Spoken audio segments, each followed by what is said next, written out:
lakukan karena kita sudah tahu kelemahan kita, kenapa aksi nyata kita kemarin ditolak. Gitu. Untuk memaksimalkan dalam praktek belajar berdiferensiasi, kita harus terus belajar dengan sharing pengalaman sesama guru. Jangan takut mencoba dari apa yang telah kita pelajari, walaupun belum maksimal. Adakan evaluasi dan perbaikan proses pembelajaran yang telah dilakukan bersama di dalam komunitas belajar.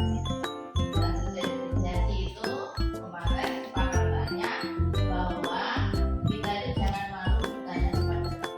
Satu sharing, ya.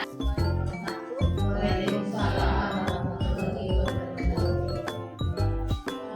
Untuk pembelajaran melalui PMM, kalau untuk khususnya saya sendiri itu alhamdulillah saya sudah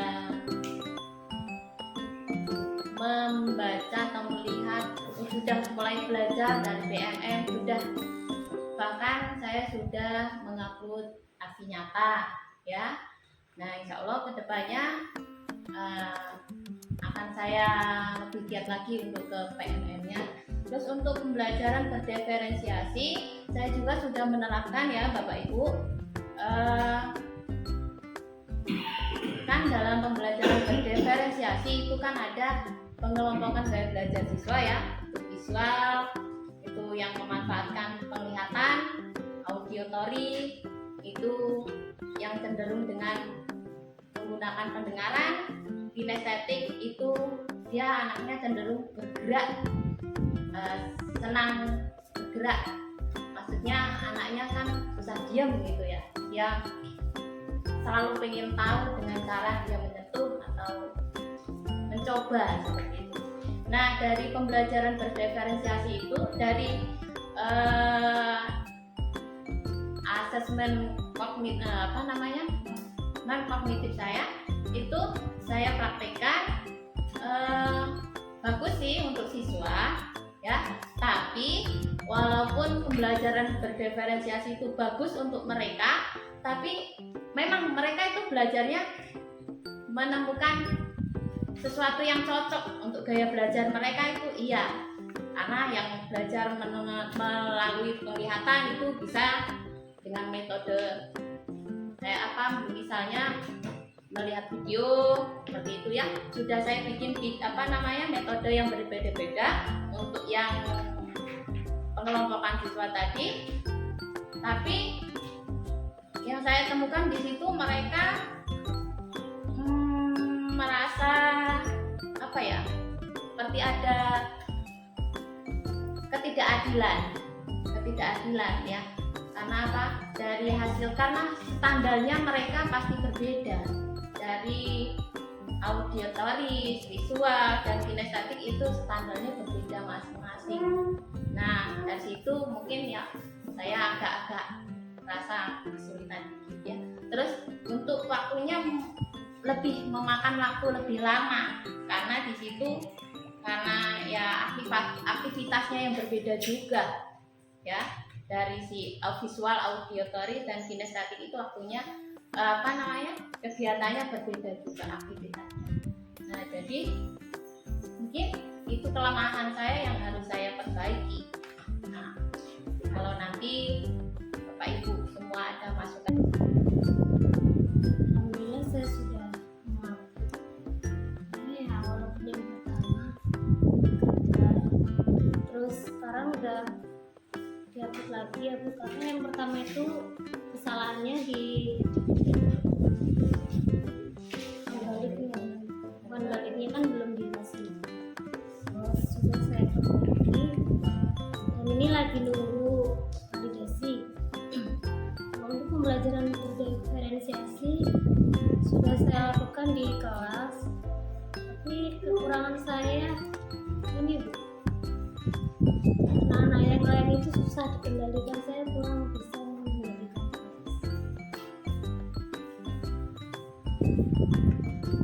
Jadi saya pisah-pisahkan sih anak-anak yang suka menggambar, itu sudah saya pisah. Yang suka cerita itu udah saya kelompokkan. Jadi kekurangan saya itu kurang bisa dalam menguasai kelas, karena anak-anaknya itu ribut. Kalau saya lagi ke sana misalnya ke kelompok yang suka menggambar misalnya seperti itu, yang kelompok lain ribut. Kekurangan saya di situ.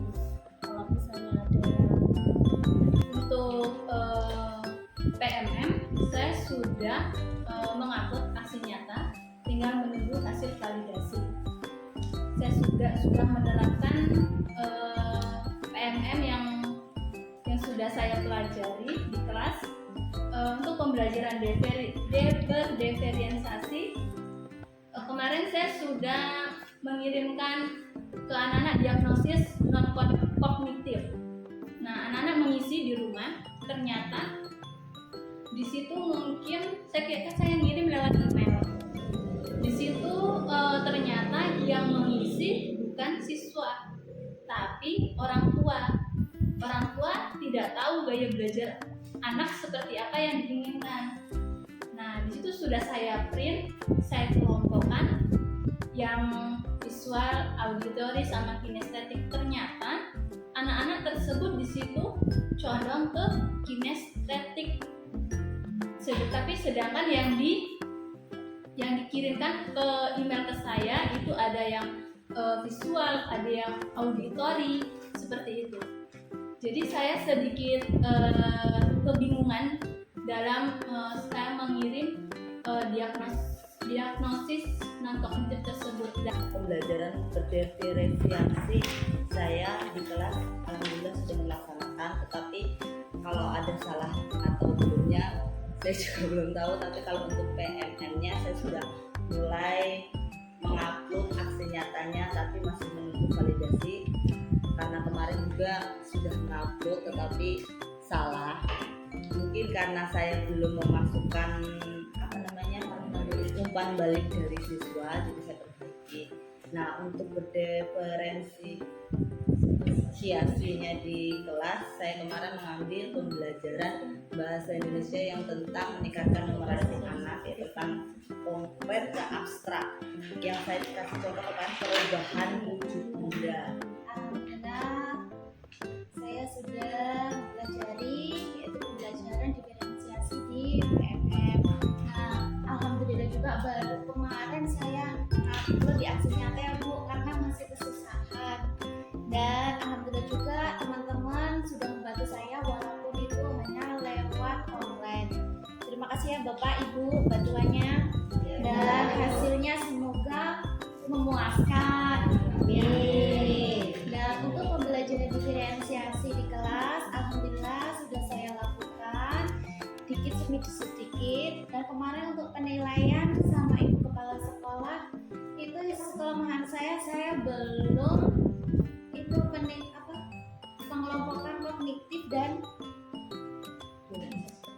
asesmen kognitif dan non kognitif. Tolong Bapak Ibu kiranya kalau saya tolong bantu ya Bapak Ibu, saya masih kesusahan di situ.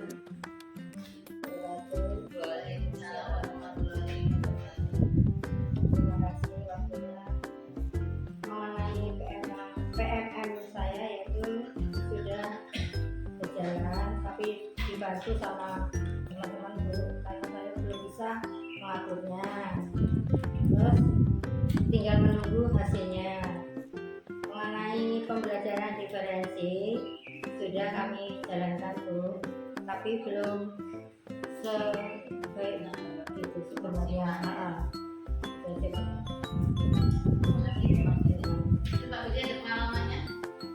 Misalnya untuk PMM itu saya alhamdulillah sudah hasilnya ada lagi ya, sudah saya perbaiki juga yang kemarin ya, dari umpan balik itu saya sudah mencoba perbaiki lagi. Dan untuk pembelajaran berdifferensi saya sudah mempraktekkan kemarin di lapangan secara langsung Bu, praktek Bu, karena kalau anak ditanya dikelompokkan misalkan siapa yang pasti larinya pengen praktek aja pak itu kan seperti itu. Jadi pengelompokannya untuk pembelajarannya misalkan untuk hari ini materinya adalah bola besar. Nah di situ pengelompokannya adalah kalau bola besar itu ada anak itu dia memilih misalkan sepak bola jumlahnya ada berapa anak di situ. Terus materinya tekniknya ada berapa yang dikembangkan sendiri. Terus bola voli, misalkan di situ ada tekniknya apa saja, misalkan ada passing, ada servis, nah itu situ akan mengelompokan sendiri. Terus ada bola basket, nah, seperti itu. Terus nanti dia akan bermain sendiri dengan kelompoknya, nah, seperti itu. Ya, terima kasih. Assalamualaikum warahmatullahi wabarakatuh. Waalaikumsalam warahmatullahi wabarakatuh. Terima kasih pengalaman yang telah dilakukan Pak Didi dalam penerapan pembelajaran berdiferensiasi kelas, juga pengalaman dalam belajar mandiri di PNM. Artinya Pak Isan yang pengalaman pribadi apa yang telah dilakukan dalam belajar berdiferensiasi di kelas. Assalamualaikum warahmatullahi wabarakatuh. Waalaikumsalam warahmatullahi wabarakatuh. Pengalaman saya dalam memberikan pelajaran di tinggi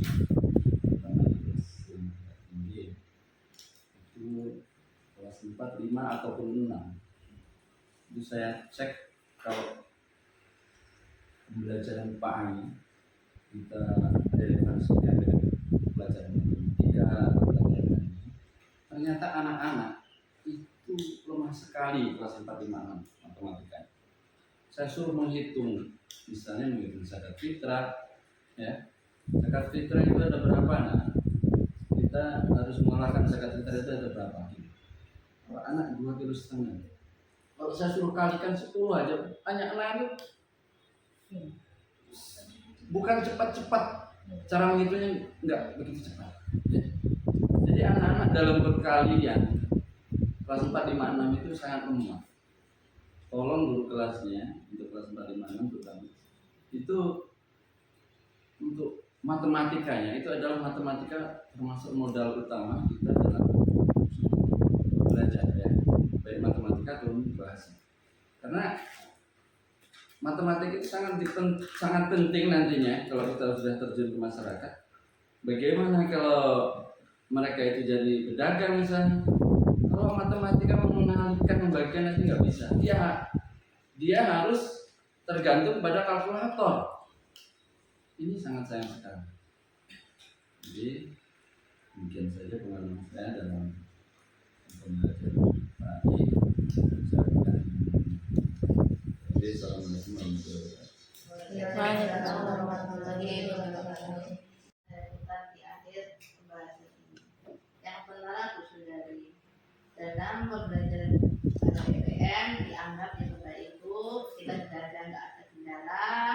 Kemarin karena bingung upload, ternyata kita tahu solusinya kenapa PLN kita aksi nyatanya ditolak. Lalu kesepakatan kita sudah kita sepakati bahwa dalam 1 bulan kita akan membaca 1 topik. Membaca PMM tidak perlu banyak mengejar sertifikat, tetapi tidak dilakukan aksi nyata di kelas. Percuma sertifikat kita kumpulin banyak, tetapi tidak dibuktikan dalam perbaikan pembelajaran. Berarti dianggap PPM kita sudah tidak perlu dibahas lagi, ya, tentang tingkat diferensiasi. Yang pertama yang dihadapi Bu Sundari kendala dalam pembelajaran diferensiasi karena metode berbeda-beda, otomatis seorang guru harus mampu memanage waktu yang tepat. Kalau tidak, pasti akan lebih mendatangkan banyak masalah. Contohnya, dalam yang satu tadi, satu mungkin kinestetik, yang satu visual, audio visual, otomatis cara pembelajarannya pun ya harus cepat, ya pertama. Ya, itu semuanya mungkin dapat pembelajaran kalau Bapak lihat video orang dalam membuat berdiferensiasi, mereka akan mengalami semua. kan, mengalami semua. Jadi bukan berarti yang kinetetik nggak boleh ikut video, bukan seperti itu. Berarti karena anak ini mungkin pembelajarannya bisa hanya dengan diterangkan saja dia mudeng, diterangkan dulu. Nah, begitu oh ini kok kurang paham, gambar-gambar abstrak dulu ya, gambar-gambar. Setelah ini kok masih kurang memahami lagi, tayangkan video. Begitu kok masih ada yang belum paham atau mungkin dia harus praktek melihat nyata, misalnya dalam daun, langsung aja tunjuk ini loh daun, nah bentuknya seperti ini daun. Nah, mungkin baru mudeng, oh iya, nah kan ada juga seperti itu. Jadi guru itu harus mampu memanage waktu sehingga pembelajaran akan berhasil. Memang banyak kendala yang dihadapi dalam memanage waktu dan berdiskusi, itu yang paling susah. Karena selama ini kita ngajarnya dianggap bahwa kebutuhan anak itu sama, ya. Ternyata yang satu diterangin mumet ngantuk, seperti saya. Kalau saya itu diterangin, ya, keras diterangin, saya itu nggak akan mudeng di otak saya. Terus saya nggak mudeng. Saya bisanya membaca sendiri, waktu saya sendiri itu baru oh iya toh ternyata yang diinginkan seperti ini. Itu gaya belajar saya. Kalau saya lupa kali yang diterangin itu loh saya sekali mudeng. Tapi sampai rumah saya membaca kembali baru saya tahu. Itu juga anak-anak ya. Lalu tadi Bu Win ya, penguasaan kelas. Memang namanya kelas 1 itu transisi dari PAUD ke SD. Itu ya seperti itu. Yang perlu Bu Ibu perhatikan itu harus, makanya guru kelas 1 itu ya harus pinter nyanyi, pinter bercerita.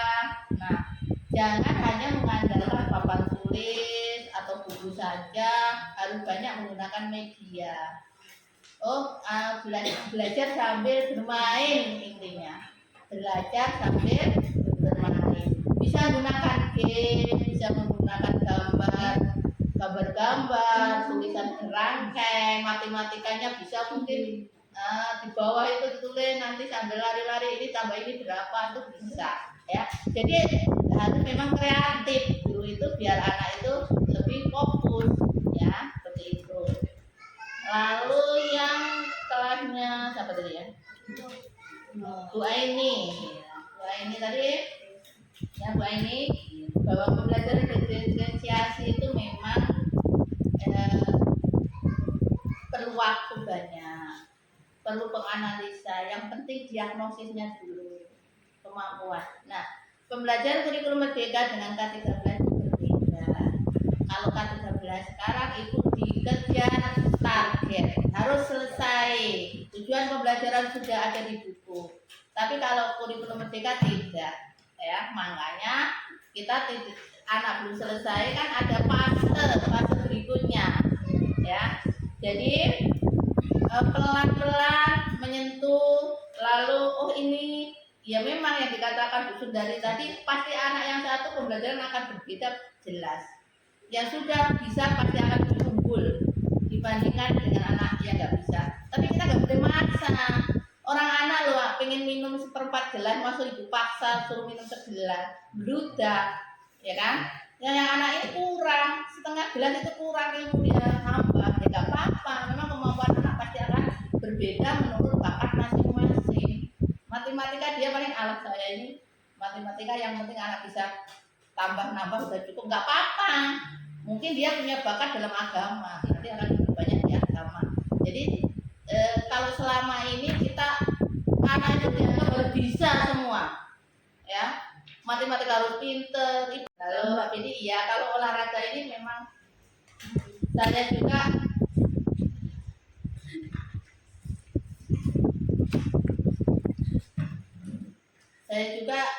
ini tekniknya mungkin kan lebih banyak ke lapangan ya. Di situ gerakan ini, gerakan itu. Tapi kan kalau Mbak Betty, anak yang nggak bakat, walaupun bapak blank, juga yang nggak akan maksimal. Misalnya saya kemarin waktu kita lihat anak guling depan, guling belakang, memang ada juga anak yang nggak bisa, itu tetap ada. Tapi minimal target bapak itu, oh tadi ada 4 target, ternyata anak itu udah 2, berarti udah lumayan. karena memang bakat anak mungkin berbeda. Ada juga anak yang guling sana guling sini, pintar ya juga ada. Ya. Jadi sesuai kebutuhan anak, kemampuannya.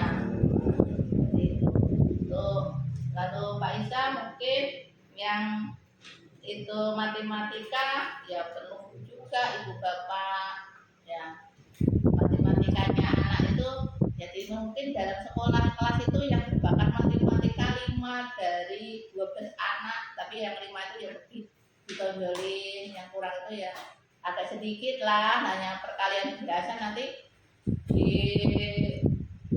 luar siapa tahu jadi pedagang nanti salah-salah hitungnya bangkrut. Nah, seperti itu ya. Jadi minimal dasarnya saja lah.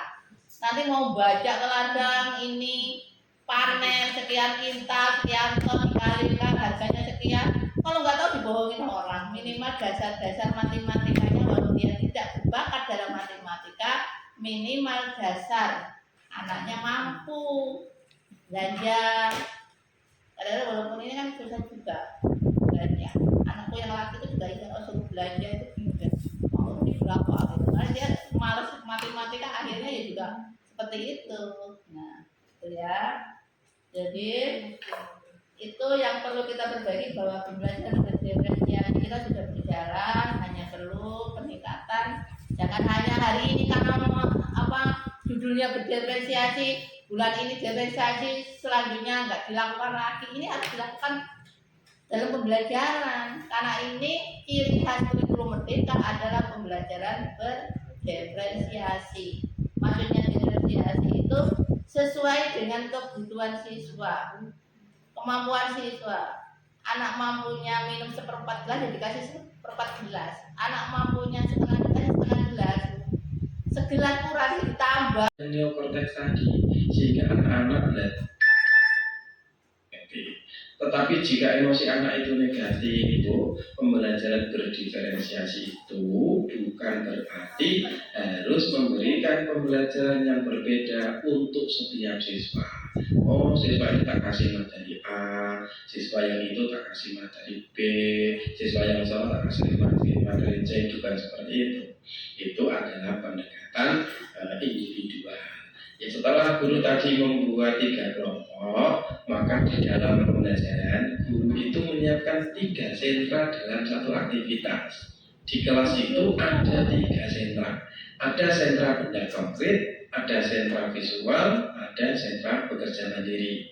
Assalamualaikum warahmatullahi wabarakatuh. Jumpa kembali Bapak Ibu. Untuk video kali ini kami akan berfokus kepada pembelajaran berdiferensiasi. Video ini merupakan kelanjutan dari video kemarin, di mana kita sudah memahami tentang 3 pendekatan yang dianjurkan oleh pemerintah dalam melayani perbedaan siswa di kelas kita masing-masing. Nah, salah satu pendekatan tersebut adalah pembelajaran berdiferensiasi. Ini harus kita pahami dulu Bapak Ibu sebelum kita membuat modul ajar, di mana kemarin kita bersama-sama sudah punya agenda bahwasanya besok hari Sabtu dan hari Minggu tanggal 1 dan 2 Juli kita akan bersama-sama mempraktekkan menyusun modul ajar dengan cara yang mudah, cepat, dan tepat. Nah, supaya nanti modul ajar yang kita hasilkan bisa maksimal, bisa sesuai dengan kebutuhan kita, maka kita terlebih dahulu harus memahami tentang pembelajaran berdiferensiasi. Karena nanti modul ajar yang akan kita buat itu pakai pendekatan berdiferensiasi, yaitu pendekatan yang melayani keberagaman perbedaan siswa yang ada di kelas kita masing-masing.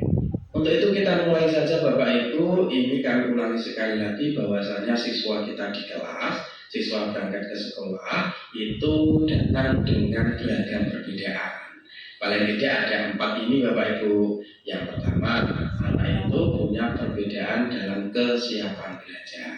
Kemarin kami sudah contohkan, misalkan kita mau mengajar perkalian, tentu anak itu memiliki pengetahuan awal yang berbeda. Jika kita mau mengajarkan perkalian, maka terlebih dahulu anak harus paham penjumlahan. Kalau anak belum paham penjumlahan, kita ajar sampai mulut kita berbusa pun anak tidak akan memahami, atau paling tidak anak akan sangat kesulitan untuk memahami materi perkalian. Nah, sebelum kita mengajar perkalian, tentu di